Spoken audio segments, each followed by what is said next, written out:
Good evening good evening a very good evening to all. Shalu, ये मेरी पहली live class है सर। मैंने वीओडी से कंप्लीट कर लिया है बैच। अरे वाह, वेल डन, गुड जॉब।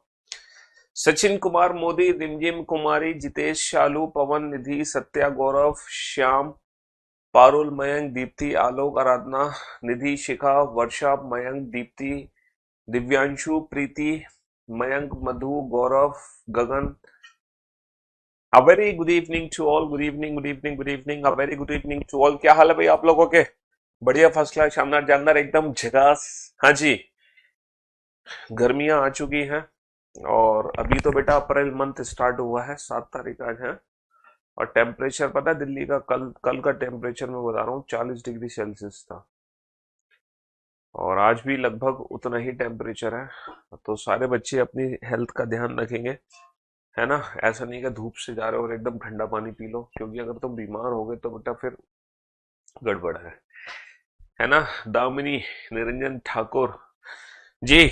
आज आज जो हम टॉपिक करने वाले हैं, एनालिटिकल रीजनिंग में देखो हम अजम्पशन कर चुके हैं। एनालिटिकल रीजनिंग में हमने अजम्पशन कर लिया, हमने कंक्लूजन कर लिया, हमने आर्गुमेंट कर लिया, हमने कॉज एंड इफेक्ट कर लिया, हमने कोर्स ऑफ एक्शन कर लिया। ठीक है, 1 2 3 4 5, ये 5 चैप्टर हमने कर लिए। आज जो टॉपिक है वो है रीजन असर्शन।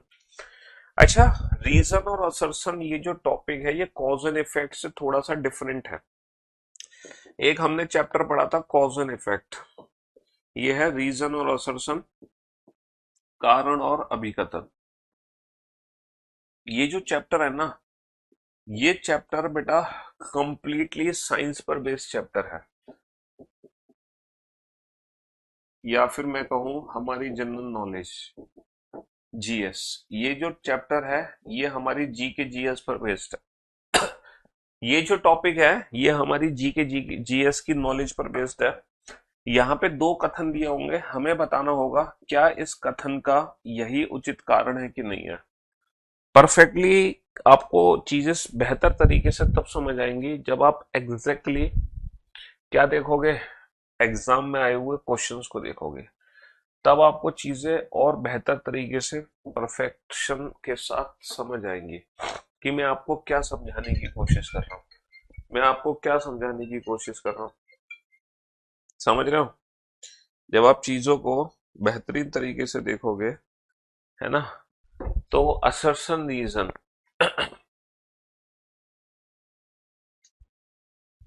हाँ जी, असर्शन और reason, cause and effect, assumption, argument, course of action, conclusion. जी, आपको बस ये बताना है कि इनमें से अभिकथन क्या है, और इनमें से जैसे कि इस तरीके से क्वेश्चन हमारे एग्जाम में देखने को मिलेगा, इस तरीके से क्वेश्चन हमारे एग्जाम में देखने को मिलेगा। देयर आर 2 स्टेटमेंट्स और हमें ये 5 विकल्प छांटने हैं। हमें ये 5 विकल्प छांटने हैं, बताओ कौन सा ऑप्शन सही है। पहले तो आप इन दोनों ऑप्शंस को ना, पहले तो आप इन दोनों स्टेटमेंट्स को ध्यान से पढ़ो। दोनों में से कौन सा स्टेटमेंट सही है कौन सा गलत, पहले तो ये बताओ। इन दोनों स्टेटमेंट में से कौन सा स्टेटमेंट सही है कौन सा गलत। या तो दोनों सही है, या दोनों गलत है, या दोनों में से कोई एक सही है। देर आर 3 पॉसिबिलिटीज, या तो दोनों सही है, या दोनों गलत है, या दोनों में से कोई एक सही है। चेक करके बताओ बेटा क्या स्टेटस है, चेक करके बताओ क्या स्टेटस है, जल्दी से चेक करके बताओ कि स्टेटस एग्जैक्टली क्या है, क्या स्टेटस है। क्या ये दोनों कथन सही है, या दोनों कथन गलत है, या दोनों में से कोई एक सही है। जल्दी से बताओ बेटा स्टेटस क्या है। Sir we feel comfortable in hot and humid climate. क्या बेटा गर्मी और ह्यूमिडिटी में हम कंफर्टेबल फील करते हैं?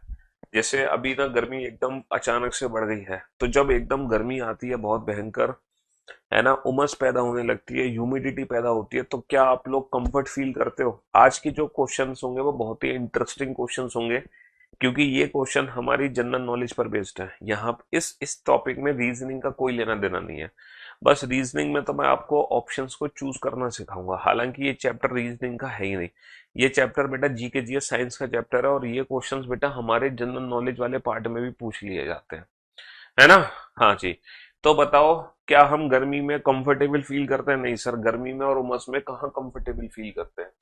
तो जो पहला स्टेटमेंट है वो गलत है। दूसरा है आर्द्र जलवायु में पसीना तेजी से वाष्पित हो जाता है, sweat evaporates faster in humid climate. ये कह रहे हैं कि जब ह्यूमिडिटी ज्यादा होती है तो जो हमारा स्वेट होता है वो इवापोरेट हो जाता है फास्टर, मतलब ह्यूमिडिटी में पसीना जल्दी से वाष्पीकृत हो जाता है। बिल्कुल गलत कह रहे हैं। जब ह्यूमिडिटी ज्यादा होती है तो शरीर चिपचिपा होने लगता है ना। जैसे जितनी ज्यादा ह्यूमिडिटी बढ़ती है, जितनी ज्यादा ह्यूमिडिटी बढ़ती है हमारा शरीर चिपकने लगता है ना। तो ये दोनों ही कथन यहाँ पर यहाँ पर दोनों ही कथन बिल्कुल गलत है। अब बताओ इस हिसाब से कौन सा बेस्ट ऑप्शन चूज करेंगे हम, इस हिसाब से कौन सा बेस्ट ऑप्शन चूज करेंगे। ए और आर दोनों सत्य हैं, गलत जवाब। ए और आर दोनों सत्य हैं, गलत जवाब। ए सत्य है, गलत जवाब। ए असत्य है लेकिन आर सत्य है, गलत जवाब। तो according to the given option, according to the given option, option E is the right answer. Both A and R false. A और आर दोनों असत्य हैं, ए और आर दोनों असत्य हैं। Both A and R false. Video भी ब्लर, यहाँ पर दोनों ही कथन गलत हैं। आप बताओ रहा है as we born in hot and humid climate so we feel comfortable, ये गलत क्यों है। ओ भाई साहब तुम बिल्कुल लल्लू हो गया। बेटा जब गर्मी ज्यादा पड़ती है ना, भले ही हमारा जन्म बेटा हॉट एंड ह्यूमिड क्लाइमेट में हुआ है, बट इससे क्या फर्क पड़ता है बेटा। जब मई जून की गर्मी पड़ती है तो तुम्हें अच्छा महसूस होता है, सहज महसूस होता है, या तुम्हें नवंबर के या दिसंबर के महीने में अच्छा लगता है। हाँ, हो सकता है तुम्हारी पर्सनल चॉइस हो कि तुम्हें गर्मी ज्यादा अच्छी लगती है। कुछ लोगों की पर्सनल चॉइस हो सकती है कि उनको गर्मी ज्यादा अच्छी लगती हो, बट हमें यहाँ पे पर्सनल चॉइस से मैटर नहीं करेगा। यूपी बीएड में रीजनिंग आती है, बीएड में कहाँ रीजनिंग आती है। कुछ पार्ट है टीचिंग के जहां पे रीजनिंग आती है, टीचिंग के हर एग्जाम में रीजनिंग नहीं आती है। हाँ जी, क्लाइमेट इज बिगर टर्म। अरे यार ह्यूमिडिटी में और हॉट क्लाइमेट में कहाँ से हमें सहज अच्छा महसूस होगा। अच्छा का मतलब हम सर्दियों की अपेक्षा गर्मियों में अच्छा महसूस करते हैं, ये क्वेश्चन है ना। तो हम सर्दियों में अच्छा महसूस करते हैं बेटा, गर्मियों में कम अच्छा महसूस करते हैं। जब गर्मी भयंकर पड़ रही होती है, शरीर चिपचिपा लगने लगता है तब कहाँ हम महसूस करते हैं अच्छा। शिमला दिल्ली की तुलना में ठंडा है, बिल्कुल सच बात है बेटा। Shimla is colder than Delhi, बिल्कुल सच बात है। Shimla is colder than Delhi, Shimla Delhi की तुलना में ठंडा है, ये बात बिल्कुल सत्य है। कि शिमला जो है, अलीगढ़ में किधर से हो आप। अलीगढ़ में, हम अलीगढ़ शहर में रहते हैं, बिल्कुल सेंटर में। आप कहाँ से अलीगढ़ से, ये बताओ, फिर मैं बताऊंगा आपका घर हमारे घर से कितना दूर है। वैसे तो अभी तो दिल्ली में ही है, लेकिन हमारा जो होम टाउन है वो तो अलीगढ़ ही है। हाँ जी, Shimla is at higher altitude as compare to Delhi, सही बात है बेटा। दिल्ली की तुलना में शिमला अधिक ऊंचाई पर है। अब दोनों सत्य हैं, A and R both are true, A and R both are true.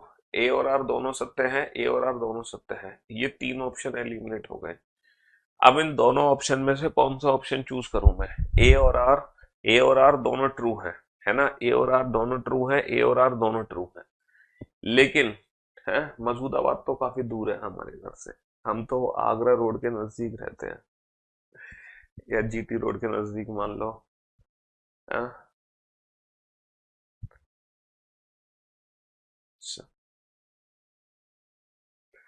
हाँ जी, चलिए ए और आर दोनों सत्य हैं, ए और आर दोनों सत्य हैं। देखो अब हमें बताना है, क्या ये जो आर है क्या इसकी करेक्ट एक्सप्लेनेशन है।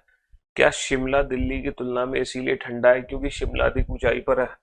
बेटो जैसे जैसे, जैसे जैसे हम समुद्र तल से ऊपर उठते चले जाएंगे, जैसे जैसे हम समुद्र तल से ऊपर उठते चले जाएंगे, है ना, जैसे जैसे ऊपर उठते चले जाएंगे तो ऊपर की साइड जो टेम्परेचर है ना वो डिक्रीज होता चला जाता है।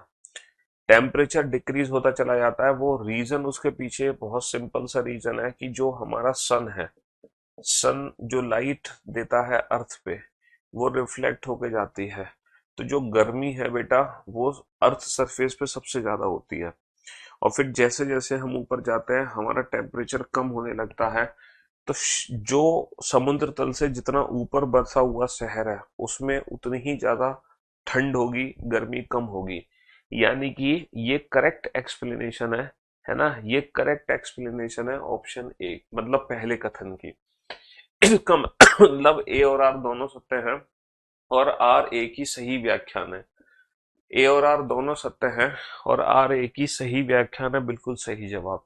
आर ए की सही व्याख्यान है। बेटा आज के जो क्वेश्चंस होंगे वो साइंस एंड टेक वाले होंगे, तो अल्टीमेट मजा आएगा इन क्वेश्चंस को करने में, अल्टीमेट मजा।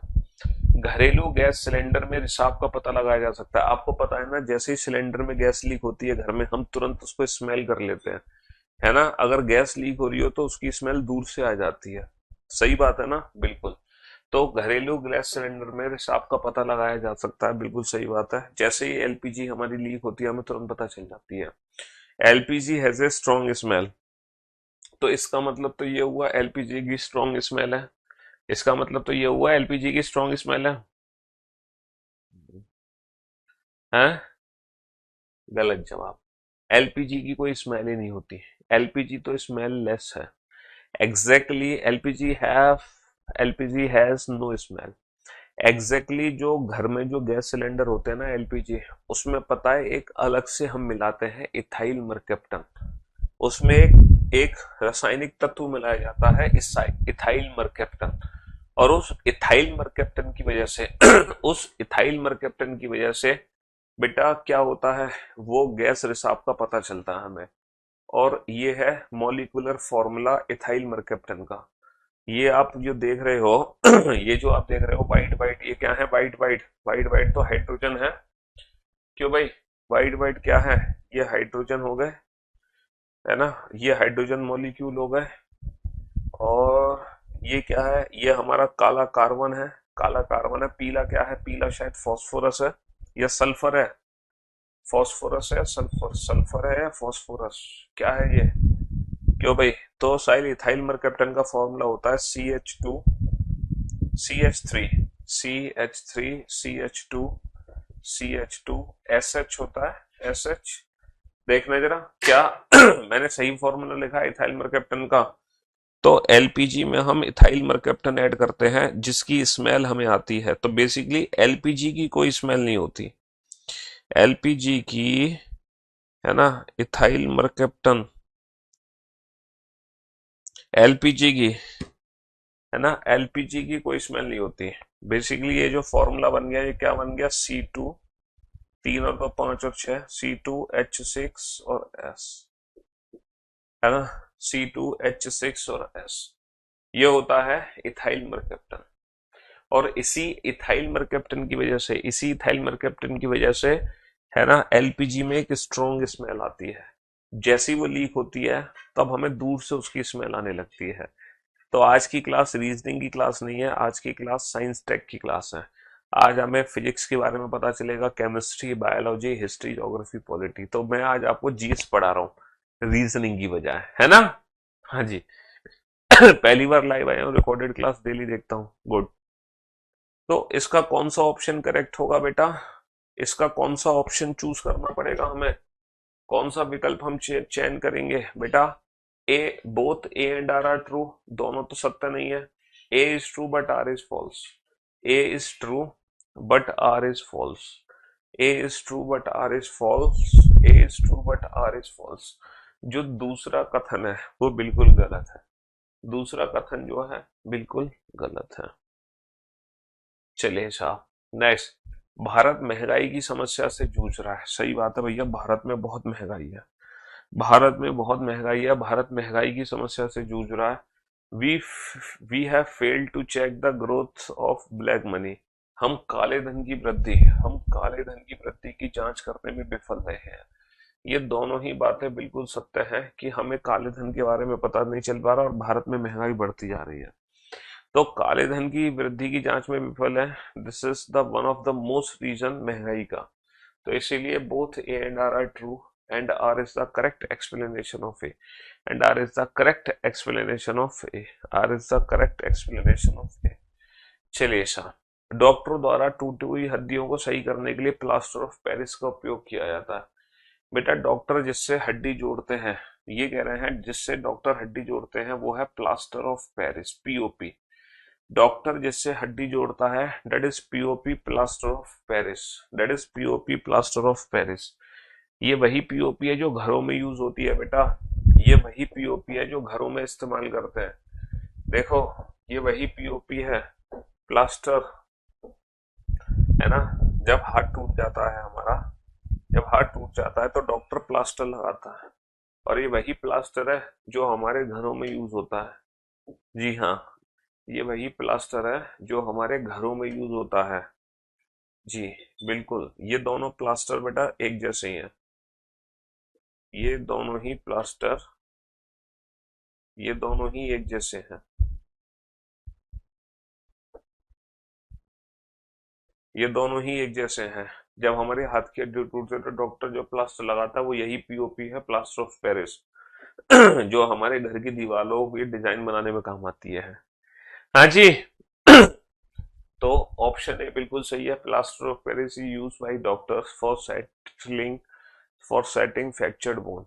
When plaster of Paris is mixed with water and applied around the fractured limbs, it's set into a hard mass. ये भी सही बात है बेटा, जैसे पीओपी में हम पानी मिला देते हैं तो वो एक कठोर हार्ड मास की तरह हो जाता है। इसका मतलब ए और आर दोनों सत्य हैं, और आर ए की सही व्याख्यान है, और ये बिल्कुल परफेक्ट एक्सप्लेनेशन है क्यों डॉक्टर टूटी हुई हड्डियों को जोड़ने के लिए पीओपी का यूज करता है। ये एकदम परफेक्ट एक्सप्लेनेशन है।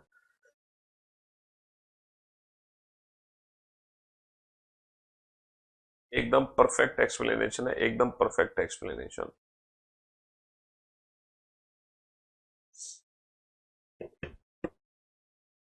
हाँ जी।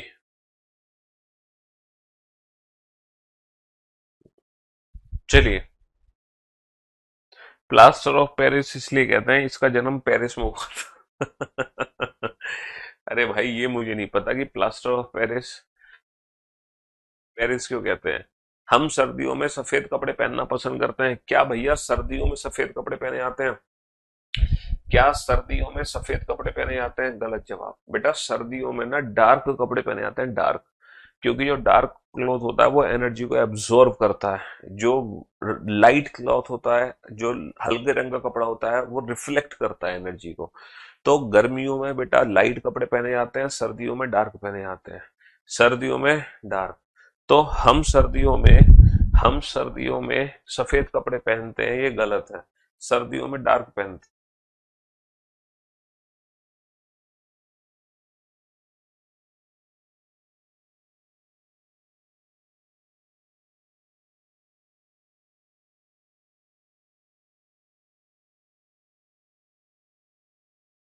हाँ जी, है ना। White clothes are good reflector of heat. सफेद कपड़े गर्मी के अच्छे परावर्तक होते हैं, ये सही बात है। जो व्हाइट कपड़े होते हैं ना वो गुड रिफ्लेक्टर होते हैं। A is false but R is true. A is false but R is true. हाँ जी। Next, baking soda. देखो, आज मैं आपको एक बहुत इंटरेस्टिंग बात बताऊंगा। आज तक आप लोगों को ये बात शायद पता ही नहीं होगी। आज तक आप लोगों को ये वाली बात पता ही नहीं होगी कि एक्चुअली करना क्या है। बेकिंग सोडा पेट में एसिडिटी पैदा करता है बेटा, पेट में एसिडिटी। बेकिंग सोडा पहली बात तो एल्कलाइन है। बेकिंग सोडा की जो पीएच वैल्यू होती है वो 7 से ज्यादा होती है। बेकिंग सोडा क्या है? एल्कलाइन, क्षारीय है, क्षारीय। तो ये पेट में एसिडिटी पैदा नहीं करता, एसिडिटी को खत्म करता है। बेकिंग सोडा क्षारीय है, अम्लीय नहीं है। तो बेसिकली ये एसिडिटी पैदा नहीं करता, ये एसिडिटी को खत्म करता है। Baking soda is alkaline, baking soda क्षारीय है, ये बिल्कुल सच बात है। तो A is false but R is true. अब मैं आपको बताता हूं, जब आपको गैस या एसिडिटी की प्रॉब्लम होती है, जब हमें गैस या एसिडिटी की प्रॉब्लम होती है, तब हम क्या करते हैं? हम नींबू पानी पीते हैं। तब हम क्या करते हैं? हम नींबू पानी पीते हैं, लेमन जूस, लेमन वाटर। हम क्या करते हैं? लेमन वाटर पीते हैं। लेकिन बेटा आज के बाद अगर आपको गैस या एसिडिटी की दिक्कत हो तो कभी भी जिंदगी में लेमन वाटर मत पीना। कभी भी मत पीना लेमन वाटर। क्योंकि जो लेमन वाटर होता है वो एसिडिक होता है। लेमन वाटर क्या होता है? एसिडिक होता है, वो अम्लीय होता है। क्या होता है? अम्लीय। भैया नींबू क्या है? नींबू, है ना। नींबू, नींबू क्या है? नींबू क्या है? Lemon water. नींबू पानी अगर हमें पीना है, नींबू क्या है? नींबू एक एसिड है। नींबू क्या है? नींबू एक एसिड है, अम्लीय है, अम्लीय है। नींबू की जो पीएच वैल्यू होती है वो 7 से कम होती है। नींबू की जो पीएच वैल्यू होती है वो 7 से कम होती है ना। Lemon pH value, lemon pH value होती है बेटा 2 से 3। लेमन की जो पीएच वैल्यू होती है ना, वो 2 से 3 होती है। तो ये ना अम्लीय होता है लेमन। लेमन क्या होता है? एसिडिक होता है। तो बहुत सारे हम हिंदुस्तानी, जब हमें गैस की प्रॉब्लम होती है या हमारे पेट में एसिडिटी होती है ना, हमें अजीब अजीब सा लगता है, खट्टी डकारें आती हैं, है ना, तो बहुत सारे हम हिंदुस्तानी क्या करते हैं, तुरंत नींबू पानी पीते हैं। जिंदगी में ऐसा कभी मत करना। कभी भी अगर गैस या एसिडिटी की प्रॉब्लम हो तो हमें सोडा पीना होता है। हमेशा क्या पीना होता है? सोडा पीना होता है। और सोडा सोडा क्या होता है? इनो। तो गैस या एसिडिटी के लिए ना हमें हमेशा इनो सोडा पीना होता है। गैस एसिडिटी के लिए कभी भी नींबू पानी का सेवन नहीं किया जाता। ये उल्टा एसिडिटी को बढ़ा देगा कम करने की जगह। तो सर, नींबू पानी का उपयोग कब किया जाता है? भैया, नींबू पानी तब पीना चाहिए जब तुमने खाना खा लिया एकदम यहाँ तक, और तुम्हें लग रहा है कि हमारा डाइजेशन ही नहीं हो रहा, खाना डाइजेस्ट नहीं हो रहा और पेट हैवी लग रहा है। जब हमें हैवी फील होता है, जब हमें हैवी फील होता है तब हमें नींबू पानी पीना चाहिए। जब आपको लगे आपका पेट काफी हैवी है और खाना एज इट इज रखा हुआ है हमारे पेट में, वो डाइजेस्ट नहीं हो रहा, अपच हो रही है हमें, उस समय हमें नींबू पानी पीना चाहिए। समझे? तो ये जो कॉन्सेप्ट है ये अपने मम्मी पापा को भी बता देना। समझ रहे हो? क्योंकि आपके मम्मी पापा भी ना उल्टा काम करते हैं। जब उन्हें भी एसिडिटी गैस होती है तो वो नींबू पानी पी लेते हैं, है ना, खाना पचाने के लिए कोल्ड ड्रिंक पीते हैं, सोडा पीते हैं। जबकि उल्टा है, खाना पचाने के लिए नींबू पानी पीना चाहिए, गैस को खत्म करने के लिए सोडा पीना चाहिए। तो अपने घर वालों के कॉन्सेप्ट भी क्लियर कर देना आप। और इसके पीछे साइंस का लॉजिक है, मैं खुद नहीं कह रहा, सिंपल सी बात है बेटा। एसिडिटी, एसिड बढ़ा रहा है पेट में, तो एसिड को बढ़ाने के लिए हमें सोडा मतलब क्षार डालना पड़ेगा, बेस डालना पड़ेगा, है ना। जो चीज बेसिक है, जो क्षारीय है, वो चीज देनी पड़ेगी हमें, तभी तो एसिड खत्म होगा। सिंपल सा रीजन है। नींबू तो उल्टा अम्लीय है, नींबू में तो खुद एसिड होता है। नींबू तो खाने को डाइजेस्ट करता है, क्योंकि पेट में कोई भी चीज डाइजेस्ट होती है ना, वो हमारे अम्ल से होती है, एसिड से होती है। अगर हमारे पेट में एसिड खत्म हो गया तो हम किसी भी चीज को डाइजेस्ट नहीं कर पाएंगे। इनो बेस होता है, बेस। ये एल्कलाइन है, ये एल्कलाइन है, ये क्षारीय है, सोडा। हाँ जी। जब आम नमक को खुला रखा जाता है तो यह हवा में नमी को अवशोषित कर लेता है। तुमने देखा होगा जब बारिश का मौसम होता है, जब बारिश का मौसम होता है तो हमारा नमक सील जाता है ना। आप लोगों ने देखा होगा अक्सर कि जब भी बारिश का मौसम होता है तो नमक क्या हो जाता है? नमक में सीलन पैदा हो जाती है ना। हमारा जो नमक है वो सीलन आ जाती है नमक के अंदर, और नमक जो है वो सील जाता है। होता है कि नहीं होता? हाँ सर, बिल्कुल सही बात है। तो बारिश के दिनों में नमक सील जाता है। Common salt contain magnesium chloride.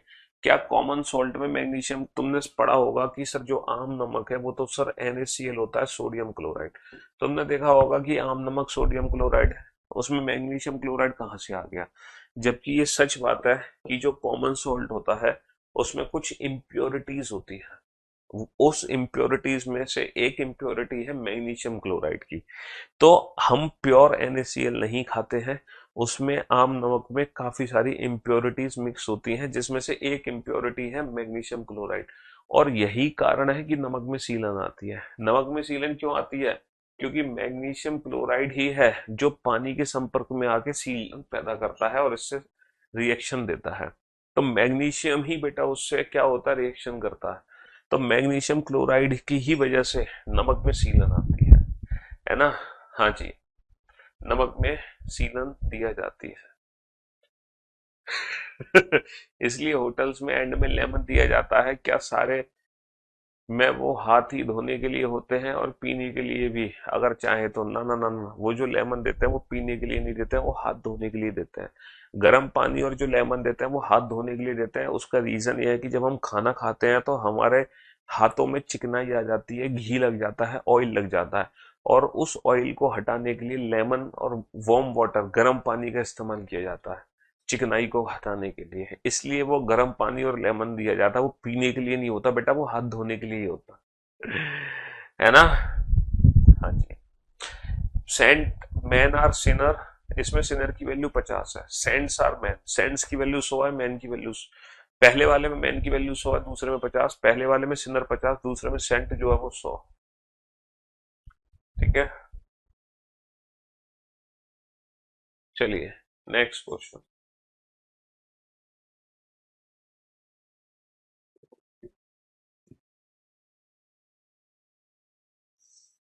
हाँ जी, आपको तो केमिस्ट्री भी पढ़ाना चाहिए। अभी देखो आज मैं तुम्हें केमिस्ट्री, फिजिक्स, बायोलॉजी सब पढ़ाऊंगा। है ना। चलिए, कार्बन डाइऑक्साइड में वृद्धि से ध्रुवीय बर्फ पिघल रही है। सही बात है बेटा।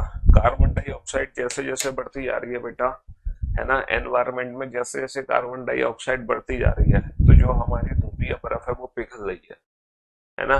कार्बन, ये है ग्रीन हाउस इफेक्ट। ये है green house effect. Green house effect की वजह से क्या हो रहा है? ग्रीन हाउस इफेक्ट की वजह से क्या हो रहा है मेरे भाई?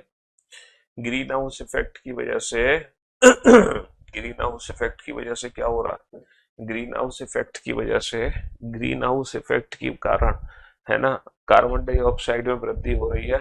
और कार्बन डाइऑक्साइड होती है गर्म। गर्म होती है बेटा, ये हॉट होती है, हॉट। इसका टेम्परेचर ज्यादा होता है, ऑक्सीजन ठंडी होती है। तभी तो ध्रुवीय बर्फ पिघल रही है, क्योंकि एनवायरमेंट में गर्मी ज्यादा पैदा हो रही है। आपने देखा होगा, है, गरम गरम सांसें होती हैं, है। जब हम ठंड में रजाई ओढ़ के सो जाते हैं तो हमारी रजाई हमारी सांसों से बेटा जल्दी गर्म हो जाती है, क्योंकि जो हमारी सांसें हैं वो CO2 है, कार्बन डाइऑक्साइड, और वो गर्म होती है ना।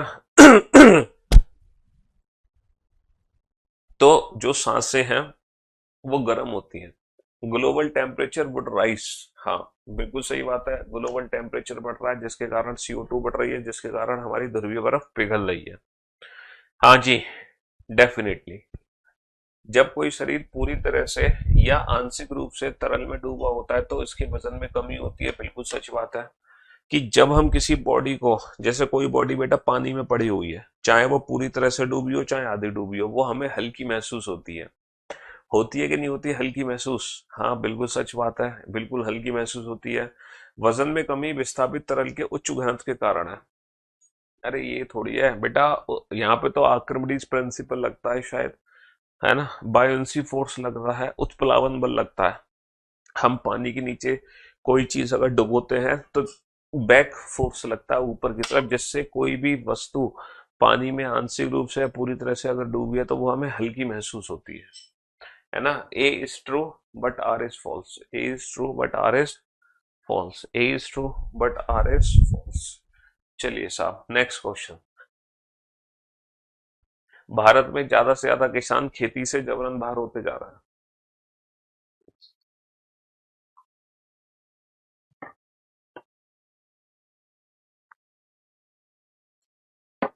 हाँ जी, भारत में ज्यादा से ज्यादा किसान खेती से जबरन बाहर होते जा रहे हैं। बिल्कुल सच बात है।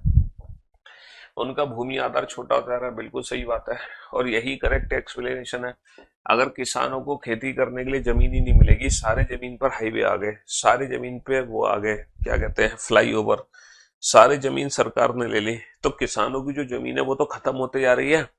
तो जब किसानों की जमीन खुद खत्म होते जा रही है, तो वो मजबूरी है उनकी, वो खेती से बाहर होते जा रहे हैं।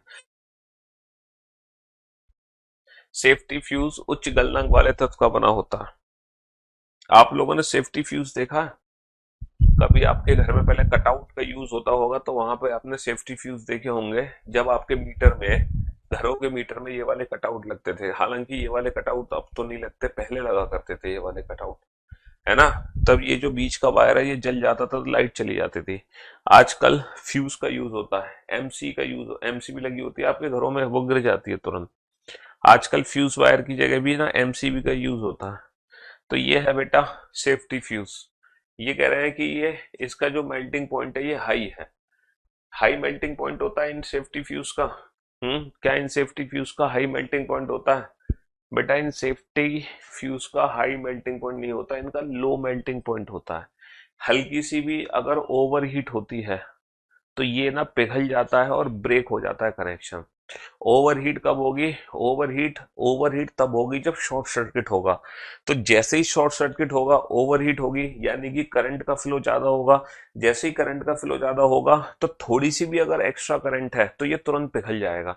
यानी कि इसका जो मेल्टिंग पॉइंट है वो कम होना चाहिए, मिनिमम। तो मेल्टिंग पॉइंट इनका ज्यादा नहीं होता, मेल्टिंग पॉइंट इनका कम होता है, कम। Safety protects against damage caused by excessive electric current. सही बात है, A is false but R is true. A is false but R is true. A is false but R is true. ये question बड़ा interesting है। ये वाला question बड़ा interesting question है। इस वाले क्वेश्चन को ध्यान से देखो। इस वाले क्वेश्चन से रिलेटेड कुछ है नहीं मेरे पास, चलो कोई फिक्र नहीं है।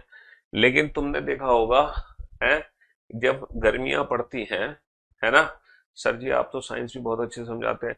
जब मैंने बीटेक करी थी बेटा, इलेक्ट्रॉनिक्स एंड कम्युनिकेशन, जब गर्मियां पड़ती हैं तो आपने देखा होगा कि जो भैंस होती हैं वो तालाब के पानी में नहाती हैं। कहते हैं ना गई भैंस पानी में। तो गर्मियों में जो भैंसें हैं वो तालाब के पानी में पड़ी रहती हैं, पोखरों में पड़ी रहती हैं। पोखर तुमने गांव के बच्चे तुम जानते ही होगे पोखर है। हाँ जी, शहर के बच्चे तो भी जानते होगे। क्यों भाई? अच्छा, भैंसी क्यों बेटा तालाब में और पोखर में जाती है, गाय क्यों नहीं जाती? क्योंकि गाय सफेद होती है, उसको इतनी गर्मी नहीं लगती है, क्योंकि गाय पे जब धूप पड़ती है तो वो रिफ्लेक्ट हो जाती है। लेकिन भैंस काली होती है, तो भैंस पे जब धूप पड़ती है तो वो पूरी धूप को एब्जॉर्व कर लेती है, तो भैंस को ज्यादा गर्मी लगती है ना। जो काले लोग होते हैं उनको गर्मी ज्यादा लगती है, और जो एकदम व्हाइट होते हैं गोरे, उनको गर्मी कम लगती है। समझ रहे हो? तो भैंस को लगती है गर्मी ज्यादा, तो इसीलिए गई भैंस पानी में, इसीलिए गर्मियों में भैंस तालाब के पानी में पड़ी रहती है। अच्छा, तालाब के पानी में क्यों पड़ी रहती है? क्योंकि तालाब का पानी गर्मियों में ठंडा होता है, एकदम चिल्ड वाटर। अब आप कहोगे सर तालाब का पानी गर्मियों में ठंडा कैसे हो सकता है? अगर पानी में ऊपर से धूप पड़ रही है, रुका हुआ पानी है, तो पानी तो एकदम गर्म हो जाना चाहिए ना। अगर नदी का पानी है, नदी का तो चलता पानी है, तो नदी का पानी तो ठंडा रहेगा, लेकिन तालाब का तो रुका हुआ पानी है, तो वो गर्मियों में गर्म क्यों नहीं होता? वो इसलिए गर्म नहीं होता क्योंकि जब तालाब के पानी में ऊपर से धूप पड़ती है तो यहाँ पर जो पानी की जो ऊपरी लेयर है ना, वो सीधा का सीधा बिना बॉईल हुए लिक्विड से गैसियस स्टेज में ट्रांसफर हो जाती है। देखो, कोई भी जो द्रव है वो पहले बॉईल होगा, लिक्विड बॉईल होगा, तब वो क्या बनेगा? वाष्पीकृत होगा। लेकिन तालाब में ऐसा नहीं होता। तालाब में एक यहाँ पर एनर्जी होती है, एक ऊष्मा होती है, गुप्त ऊष्मा, latent energy. Latent heat energy का आपने नाम सुना होगा, गुप्त ऊष्मा ऊष्मा का नाम आपने सुना होगा। गुप्त ऊष्मा का काम यह है कि एक स्टेज से दूसरी स्टेज में जाना डायरेक्ट। पानी सीधा सीधा वाष्पीकृत हो जाता है बिना बॉईल हुए। तो जो तालाब के ऊपर का पानी है ना, गरम गरम, वो तो सीधा सीधा वाष्पीकृत होता रहता है और नीचे से ठंडा पानी आता रहता है। इसीलिए तालाब का जो पानी है वो गर्मियों में ठंडा रहता है। हाँ जी। हाँ हाँ, कुछ गाय काली भी होती हैं, कुछ गाय बेटा व्हाइट एंड ब्लैक भी होती हैं। काली गाय भी होती है, सफेद गाय भी होती है, सफेद और काली भी होती है। गाय हर प्रकार की है, लेकिन मेनली तो गाय सफेद होती है ना। हाँ जी। तो गर्म उष्ण दिवस में भी खुले तालाब का पानी ठंडा रहता है, बिल्कुल सही बात है। अच्छा, when heated water vaporized and the heat energy is converted to latent heat energy, बिल्कुल सही बात है। यही मैंने आपको इतनी देर से एक्सप्लेन किया है कि लेटेंट हीट एनर्जी उस तालाब के ऊपरी लेयर के गर्म पानी को सीधा वाष्पीकृत कर देती है, तो तालाब में पानी हमेशा ही ठंडा रहता है। हाँ, यूपीएसआई रीजनिंग की प्रैक्टिस कराऊंगा मैं अपने यूट्यूब चैनल पे कराऊंगा। सबसे अच्छी टीचर आपने तो सर कमाल कर दिया। हम तो जानते थे कि आप रीजनिंग के जादूगर हो केवल। आज तो आपने प्रूफ कर दिया कि आज तो आप तो ऑलराउंडर हो। कार्बन अन्य तत्वों की अपेक्षा अधिक यौगिक बना सकता है। देखो, बिल्कुल सच बात है। जो कार्बन होते हैं ना, कार्बन, उनके सबसे ज्यादा बॉन्ड होते हैं। सिंगल बॉन्ड होता है कार्बन का, डबल बॉन्ड होता है कार्बन का, ट्रिपल बॉन्ड होता है। कार्बन के सबसे ज्यादा बॉन्ड होते हैं और कार्बन के यौगिक सबसे ज्यादा होते हैं, है ना। कार्बन आपको पता है, पत्थर से लेकर हीरा तक सब कुछ कार्बन है। एक पत्थर से लेके एक हीरा, डायमंड तक, है ना, कोयले से लेके डायमंड तक सब कुछ कार्बन है। कार्बन, ये दुनिया कार्बन कार्बन है ना। हाँ जी। तो कार्बन के सबसे ज्यादा यौगिक होते हैं, बिल्कुल सच बात है। Carbon can exist in different form, सही बात है। कार्बन डिफरेंट डिफरेंट फॉर्म में भी हो सकता है। गैसियस स्टेज से लेके सॉलिड स्टेज, लिक्विड स्टेज, तीनों ही स्टेट में कार्बन हो सकता है ना। इसीलिए कार्बन के सबसे ज्यादा यौगिक होते हैं, कार्बन के सबसे ज्यादा बॉन्ड होते हैं, बॉन्ड, है ना।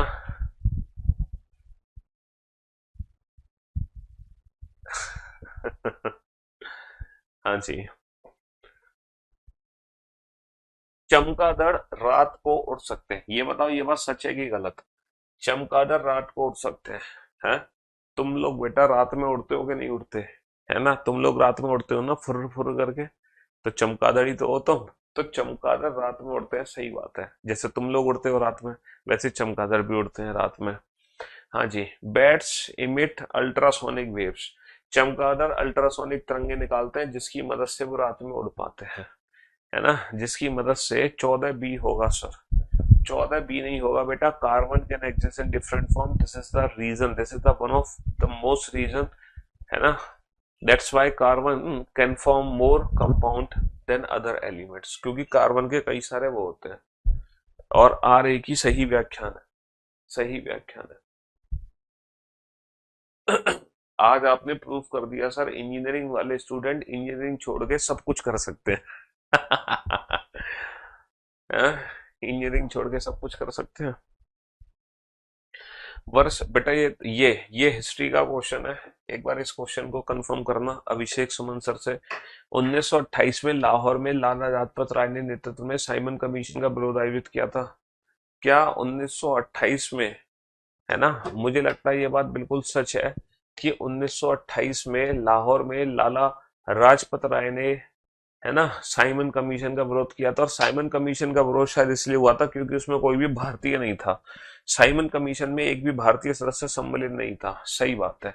And this is the reason, that's why, है ना, लाला लाजपत राय, है ना, क्या किया था उन्होंने? प्रोटेस्ट अंगेज किया था। किसका? साइमन कमीशन का। सच बात है ना, बहुत बढ़िया। चलिए नेक्स्ट। हिमालय की मिट्टियों में ह्यूमस पिक्चर, ये ज्योग्राफी का क्वेश्चन है। देखो हिस्ट्री का, पहले तो आप फिजिक्स केमिस्ट्री पढ़ रहे थे, फिर हिस्ट्री का क्वेश्चन आ गया, अब ये ज्योग्राफी का क्वेश्चन आ गया। ये ज्योग्राफी का क्वेश्चन आ गया। हिमालय की मिट्टियों में ह्यूमस प्रचुर मात्रा में होता है। ह्यूमस एक ऐसी चीज है जो मिट्टी को उपजाऊ बनाता है, उपजाऊ। अगर मिट्टी को सबसे उपजाऊ बनाना है तो वो ह्यूमस ही बनाता है, उपजाऊ। हमारी जो मिट्टी उपजाऊ है वो ह्यूमस के कारण ही है। ह्यूमस के कारण ही हमारी मिट्टी सबसे ज्यादा उपजाऊ होती है। रीजन ये है, ह्यूमस क्या है? ह्यूमस ना जीवाश्म काइंड ऑफ कह लो, जिसमें पेड़, पशु, पक्षी, उन सब का अंदर समावेश है मिट्टी के अंदर, तो मिट्टी उपजाऊ बन जाती है। तो हिमालय में की मिट्टियों में सबसे ज्यादा ह्यूमस होता है। Most of the area in the Himalayas is forested. Himalaya में सार्वजनिक क्षेत्र वनाच्छिद है, जिसके कारण से क्या होता है, उसमें ह्यूमस की मात्रा ज्यादा होती है। बिल्कुल सच बात है। किसी गैस को दबाव डालकर आसानी से संपीड़ित किया जा सकता है। बेटा गैस को आसानी से कंप्रेस कर सकते हो, बिल्कुल सच बात है सर। देखो गैसियस जो मॉलिक्यूल्स होते हैं उनके बीच में जो दूरी होती है वो बहुत ज्यादा होती है। गैसियस मॉलिक्यूल्स के बीच की जो डिस्टेंस है वो बहुत ज्यादा है। गैसियस मॉलिक्यूल्स के बीच की जो डिस्टेंस है वो बहुत ज्यादा है, जिसके कारण से इनको, है ना, हम क्या कर सकते हैं, दबाव डालकर आसानी से संपीड़ित कर सकते हैं। क्योंकि उनके बीच की जो डिस्टेंस है, उनके बीच की जो डिस्टेंस है वो बहुत ज्यादा है। उन उन मॉलिक्यूल्स के भी जो बीच की डिस्टेंस है वो बहुत ज्यादा है। समझ रहे हो? हाँ जी।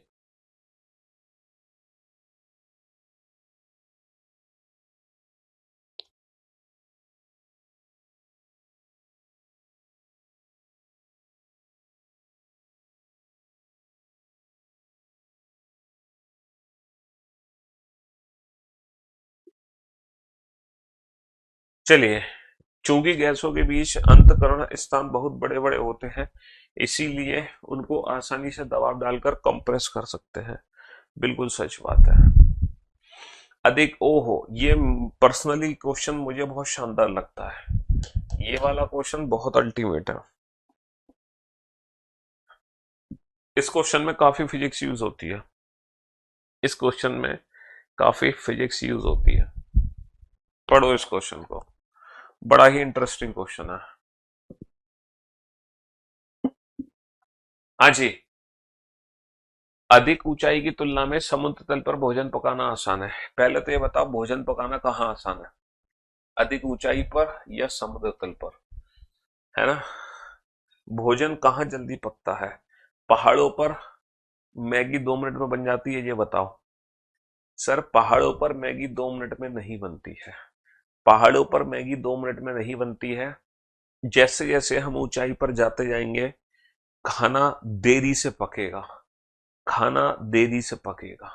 तो अधिक ऊंचाई की तुलना में समुद्र तल पर भोजन पकाना आसान है, बिल्कुल सच बात है कि समुद्र तल पर भोजन बहुत अच्छे से पकता है। अधिक ऊंचाई पर पानी का क्वथनांक बढ़ जाता है। अधिक ऊंचाई पर पानी का जो बॉइलिंग पॉइंट है ना, इसके बारे में आपका क्या कहना है? The boiling point of water increases at higher altitude. बेटा, अगर बॉइलिंग पॉइंट इंक्रीज होगा ना तो खाना जल्दी पकेगा। बेसिकली बॉइलिंग पॉइंट इंक्रीज नहीं होता, बॉइलिंग पॉइंट डिक्रीज होता है। अब देखो होता क्या है, मैं आपको बताता हूँ सीन।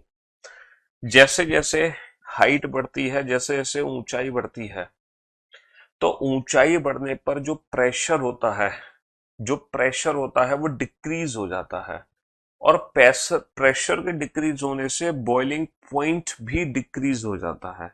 प्रेशर के डिक्रीज होने से बॉइलिंग पॉइंट भी डिक्रीज हो जाता है। Height, pressure, boiling point. Height बढ़ने से प्रेशर डिक्रीज होता है, प्रेशर के डिक्रीज होने से बॉइलिंग पॉइंट डिक्रीज हो जाता है। बॉइलिंग पॉइंट डिक्रीज होने का मतलब है अधिक ऊंचाई पर, जैसे एक व्यक्ति है पहाड़ों पर, एक व्यक्ति है समुद्र के किनारे बैठा है, एक व्यक्ति समुद्र के किनारे है, ये यहाँ पे अपना भोजन पका रहा है। ठीक है, यहाँ पे भोजन पका रहा है। एक व्यक्ति पहाड़ों पर बैठा है ना? एक व्यक्ति पहाड़ों पर बैठकर अपना भोजन पका रहा है, यहाँ पर जो है अपना भोजन पका रहा है। तो इस पानी का जो बॉइलिंग पॉइंट है वो तो है 100 डिग्री सेल्सियस, लेकिन अधिक ऊंचाई पर जो बॉइलिंग पॉइंट है वो 80 रह जाएगा। अगर पानी बेटा जल्दी उबलना शुरू कर देगा तो खाना देरी से पकेगा।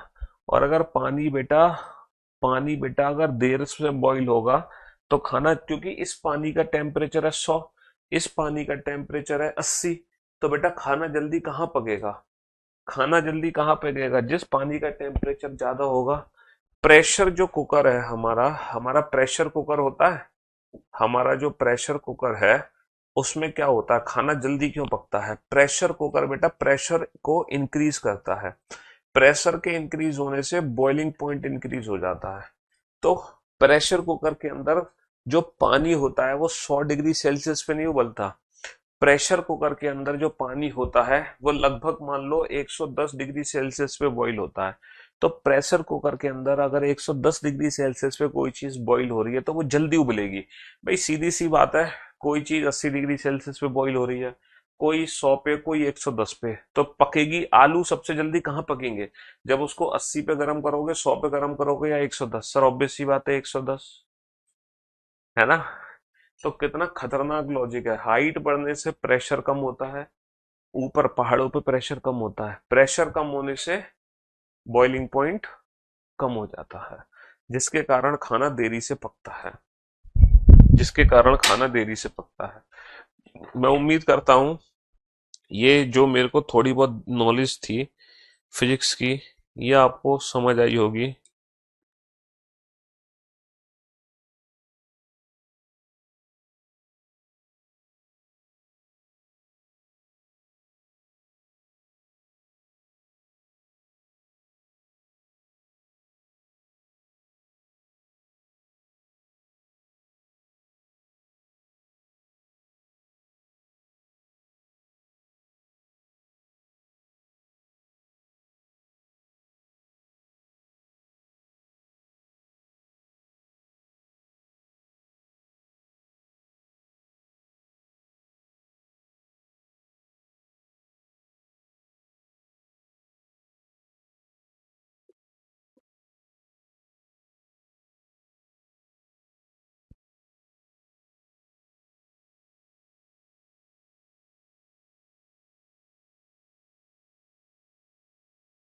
हाँ जी। समझ आ गया? गजब। मेल्टिंग पॉइंट से इसका कोई लेना, मेल्टिंग पॉइंट अलग चीज है बेटा, हम बॉइलिंग पॉइंट की बात कर रहे हैं, मेल्टिंग पॉइंट की बात नहीं कर रहे हैं। हम बॉइलिंग पॉइंट की बात कर रहे हैं, मेल्टिंग पॉइंट की बात नहीं कर रहे हैं। मेल्ट भी बेटा कब, प्रेशर कम होगा तो चीज मेल्ट भी देरी से होगी। तो बर्फ कम पिघलेगी पहाड़ों पर, समुद्र की तल पे बर्फ जल्दी पिघलेगी, है ना? और मेल्ट। हम्म। चलिए साहब, जब कोई ठोस पिघलता है तो उसका तापमान समान रहता है। जब कोई ठोस पिघलता है तो उसका तापमान समान रहता है, बिल्कुल सच बात है बेटा। जब बर्फ से पानी बनता है तो वो जीरो का जीरो ही रहता है। The heat gets up in changing the state by overcoming the force of attraction between the particle, बिल्कुल सच बात है। जैसे अगर मान लो आइस को हीट दी जा रही है, तो वो जो हीट है ना वो उसकी स्टेट को चेंज करने में यूज हो जाती है, बट टेम्परेचर सेम रहता है। बट यहाँ पे जो टेम्परेचर है वो सेम रहता है, टेम्परेचर सेम रहता है। पानी का क्वथनांक 100 डिग्री सेल्सियस है, सच बात है। The boiling point of water is 100 degree Celsius. The boiling point of water increases high altitude. अधिक ऊंचाई पर पानी का क्वथनांक बढ़ जाता है, ये गलत है। अभी मैंने बताया था, जैसे जैसे ऊंचाई बढ़ेगी पानी का जो बॉइलिंग पॉइंट होगा वो डिक्रीज हो जाएगा। ऊंचाई बढ़ने पर पानी का जो बॉइलिंग पॉइंट है वो डिक्रीज हो जाता है, ऊंचाई बढ़ने पर। समझ रहे हो?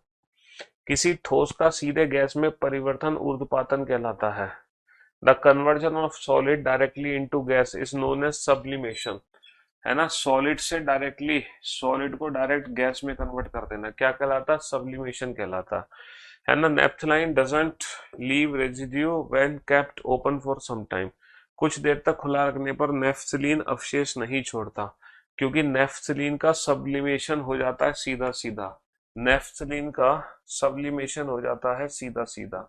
Both A and R true but R is not the correct explanation. ये दोनों अलग अलग ट्रू है ना? ये दोनों अलग अलग ट्रू हैं। बाकी ये वाला क्वेश्चन क्रॉस चेक कर लेना, मैंने सही बताया कि नहीं। नेफ्थलीन का सब्लिमेशन होता है कि नहीं, एक बार चेक कर लेना तुम। बर्फ पानी पर तैरती है ना। Ice floats on water. सच बात है भैया, बर्फ को तुम पानी में डालोगे तो बेटा जो आइस क्यूब्स होते हैं वो पानी में डूब थोड़ी जाते हैं। आइस क्यूब्स पानी के ऊपर तैरते रहते हैं, है ना। Liquid have lower density than solid. ठोस पदार्थों की तुलना में तरल पदार्थ का घनत्व कम होता है। सही बात है, जो सॉलिड होते हैं उसकी डेंसिटी ज्यादा होती है, लिक्विड की डेंसिटी कम होती है।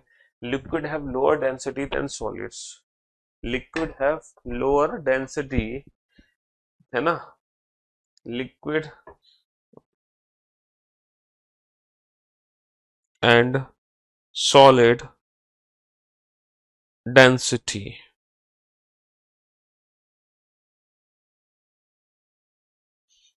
भैया सॉलिड की डेंसिटी ज्यादा होती है, उससे कम लिक्विड, उससे कम गैस। बट इसका बर्फ पानी पे तैरती है, इससे कोई लेना देना नहीं है ना। बर्फ पानी पर तैरती है, इससे कोई इसका लेना देना नहीं है। या इसी का लेना देना है, इसी का लेना देना है, क्योंकि जो बर्फ है उसकी डेंसिटी ज्यादा है, पानी की डेंसिटी कम है। तो बेटा जिसकी डेंसिटी ज्यादा है वो तो पानी में डूब जाएगी ना, इससे कोई लेना देना नहीं है। जिसकी डेंसिटी ज्यादा है वो तो पानी में चीज डूब जाएगी ना, है ना। हाँ जी। गर्म करने के लिए उबलते पानी में भाप बेहतर है। Steam is better than boiling water for heating purpose. सही बात है, आपने देखा होगा कि जैसे तुम गर्म पानी से जलते हो या स्टीम से जलते हो, तो बेटा सबसे ज्यादा नुकसान होता है जब हम स्टीम से जलते हैं, क्योंकि उसमें जो हीट होती है वो बहुत एक्स्ट्रा होती है। क्योंकि पानी की तो मैक्सिमम 100 डिग्री सेल्सियस है, लेकिन जो वाष्पीकृत हुई है वो 100 से ज्यादा डिग्री सेल्सियस पे है। तो ये सच बात है, गर्म करने के लिए उबलते पानी में से भाप बेहतर है। उबलते पानी की तुलना में भाप में गुप्त ऊष्मा के रूप में अधिक ऊष्मा होती है। हाँ, उसमें लेटेंट हीट भी होती है, इसलिए उसमें एनर्जी ज्यादा है, इसलिए वो जलती भाप से हम ज्यादा तेजी से जलते हैं। बिल्कुल सच बात है। चीनी और नमक दोनों पानी में आसानी से घुल जाते हैं। भैया तुमने चीनी को भी घोला होगा, नमक को भी घोला होगा पानी में। तुमने चीनी को भी घोला होगा। चीनी और नमक ठोस होते हैं, इसलिए पानी में आसानी से घुल जाते हैं। ये क्या कारण है? ठोस तो बेटा लकड़ी भी है, ठोस तो लोहा भी है। ठोस तो लकड़ी भी है, ठोस तो लोहा भी है। बर्फ पानी पे तैरती है, दोबारा से आ गया यही क्वेश्चन, बर्फ पानी पे तैरती है, बिल्कुल सच बात है, बर्फ पानी पर तैरती है। बर्फ का घनत्व पानी के घनत्व से कम होता है। हाँ, अब आ जाओ बेटा। बर्फ का घनत्व पानी के घनत्व से कम होता है।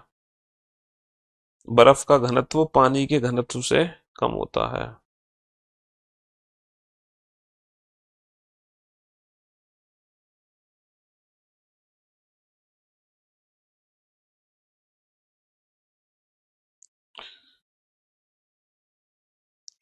हाँ जी।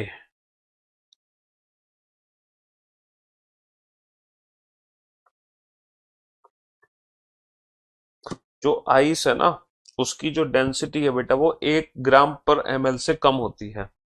वाटर की डेंसिटी तो लगभग 1 ग्राम पर ml होती है, लेकिन जो आइस की डेंसिटी होती है वो 1 ग्राम से कम होती है। और जिसकी डेंसिटी कम होगी, जिसकी डेंसिटी इससे कम होगी वो चीज बेटा तैरेगी, और जिसकी डेंसिटी इससे ज्यादा होगी वो चीज डूबेगी। तो density of ice is lesser than that of water. बिल्कुल सच बात है, बिल्कुल सच बात है। इस बार बेटा बिल्कुल सही रीजन दिया है। हमारे आसपास का पदार्थ तीन अलग अलग अवस्थाओं से, ठोस तरल गैस। अच्छा, अगर डेंसिटी तुम कम कर लो, डेंसिटी और वॉल्यूम बेटा एक दूसरे के इनवर्सली प्रोपोर्शनल होते हैं, तुम्हें पता है ना। डेंसिटी और वॉल्यूम एक दूसरे के इनवर्सली प्रोपोर्शनल होते हैं, है ना। हम बेटा जब वो लाइफ जैकेट पहनते हैं, हम जब लाइफ जैकेट पहनते हैं तो पानी के ऊपर तैरते हैं। पता क्यों? लाइफ जैकेट पहनने से हमारा वॉल्यूम बढ़ जाता है, वॉल्यूम बढ़ने से डेंसिटी कम हो जाती है, डेंसिटी कम होने से हम तैरने लगते हैं। आपने देखा होगा, अगर कोई व्यक्ति अगर सांस भर के पानी पे लेट जाए तो वो फ्लोट करेगा, क्योंकि सांस भरने के बाद अंदर हमारा वॉल्यूम बढ़ जाएगा, वॉल्यूम बढ़ जाएगा, डेंसिटी कम हो जाएगी, तो हम पानी पे तैरेंगे। लेकिन अगर हम सांस छोड़ दें, बिल्कुल अगर हम सांस खाली कर दें, तो हम पानी में डेफिनेटली डूब जाएंगे। सांस खाली करने से वॉल्यूम क्या हो जाएगा? कम हो जाएगा। वॉल्यूम कम होने से डेंसिटी क्या होगी? बढ़ जाएगी और हम डूब जाएंगे। इसीलिए पानी में जब भी स्विमिंग करो तो आपकी बॉडी के अंदर पूरी फुल एयर होनी चाहिए, सांस होनी चाहिए। अगर तुम सांस बाहर निकाल दे तो बेटा बॉडी हमारी नीचे डूबती चली जाती है। अगर बॉडी के अंदर पूरी सांस है तो बॉडी डूब नहीं सकती पानी में। समझ रहे हो? हाँ जी। ये डेंसिटी और वॉल्यूम का रिलेशन होता है, इनवर्सली प्रोपोर्शनल होते हैं। हमारे आसपास का पदार्थ तीन अलग अलग अवस्थाओं में मौजूद है। ठीक है, ये अवस्थाएं पदार्थ के कण की विशेषताओं से भिन्नता का कारण उत्पन्न करती हैं। The these state arise due to variation in the characteristics of the particle of matter. सही बात है। चलिए, सभी जलीय जानवर पानी के नीचे आसानी से सांस ले सकते हैं। बिल्कुल सच बात है, पानी के नीचे ले लेते हैं। जलीय जंतु पानी में खुली हुई ऑक्सीजन लेकर पानी के अंदर सांस लेते हैं। सही बात है, पानी के अंदर भी तो ऑक्सीजन है, वो उसी को ले लेते हैं। संपीड़ित प्राकृतिक गैस का उपयोग वाहनों में ईंधन के रूप में किया जाता है। सीएनजी का उपयोग करते हैं ना, कंप्रेस नेचुरल गैस।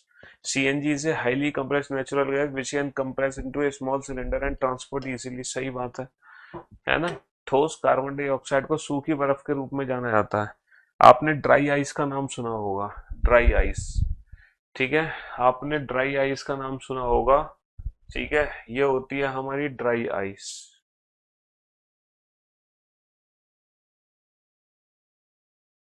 ये होती है हमारी बेटा ड्राई आइस। को कभी मुंह में मत खाना, अगर खाओगे तो हो सकता है तुम्हें बहुत ज्यादा नुकसान भी हो जाए ड्राई आइस से। कुछ लोगों के ब्लड भी निकल आता है ड्राई आइस की वजह से, है ना। कुछ लोगों के ब्लड भी निकल आता है ड्राई आइस की वजह से। तुमने ये चीज देखी होगी, ड्राई आइस शादियों में भी देखा होगा तुमने, ये धुआं धुआं कर देते हैं, धुआं धुआं कर देते हैं ये भी ड्राई आइस है ना। हाँ जी, ये धुआं धुआं। हाँ जी। ठोस कार्बन डाइऑक्साइड को सूखी बर्फ के रूप में जाना जाता है। सॉलिड CO2, ठोस solid CO2 is known as dry ice. Solid carbon dioxide gas converted directly into gaseous state. देखो, सॉलिड CO2 सीधा गैसियस स्टेट में कन्वर्ट होता है ना, और नॉर्मल प्रेशर पे, नॉर्मल प्रेशर पे। चलिए साहब, सर कहते हैं समय पानी के अंदर सांस कैसे लेते हैं? बहुत जबरदस्त डाउट है सिलोजिज्म के क्वेश्चन का, पूछो बेटा जल्दी से पूछो। वो जबरदस्त डाउट कैसे है पानी के ऊपर बेटा? वो तो टैक्टिक्स होती है, जब आप स्विमिंग सीखोगे तब आपको सांस लेना भी सिखाया जाता है, किस तरीके से पानी के अंदर सांस लेनी है। जल्दी पूछो बेटा, बहुत जबरदस्त डाउट है सिलोजिज्म के क्वेश्चन का, जल्दी से पूछो बहुत जबरदस्त डाउट क्या है। एक बच्चे को बहुत जबरदस्त डाउट आया है। हाँ जी,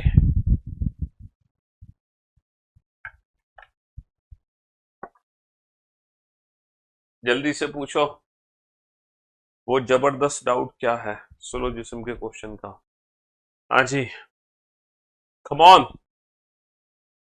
रीजन असर्शन बेटा खत्म हो चुका है, assertion reason. Science and tech, science के क्वेश्चंस थे ये, हमने करा दिए। हाँ जी,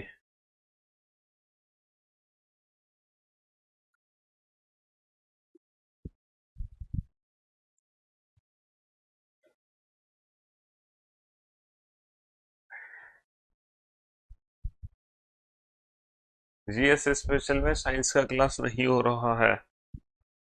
होगी होगी होगी साइंस की क्लास। 10वें क्वेश्चन में क्या दिक्कत है भाई? हो सकता है एक आध क्वेश्चन का आंसर मैंने गलत दे दिया हो, तो बेटा खुद ही सही कर लो। पानी में जब कोई चीज डुबोते हैं ना, तो उस पे ना बायोन्सी फोर्स लगता है, उसकी वजह से वो हल्की महसूस होती है, ना कि उसके द्वारा हटाए गए पानी की वजह से। एक बच्चा जीएस सिलोजिज्म का कोई जबरदस्त डाउट पूछ रहा था, अभी तक डाउट तो भेजा नहीं उसने। चलो, तो फिर आज की सेवा हम यही समाप्त करते हैं, मुलाकात करते हैं नेक्स्ट क्लास में। Love you guys, love you all, take care, good bye, thank you so much, शुक्रिया।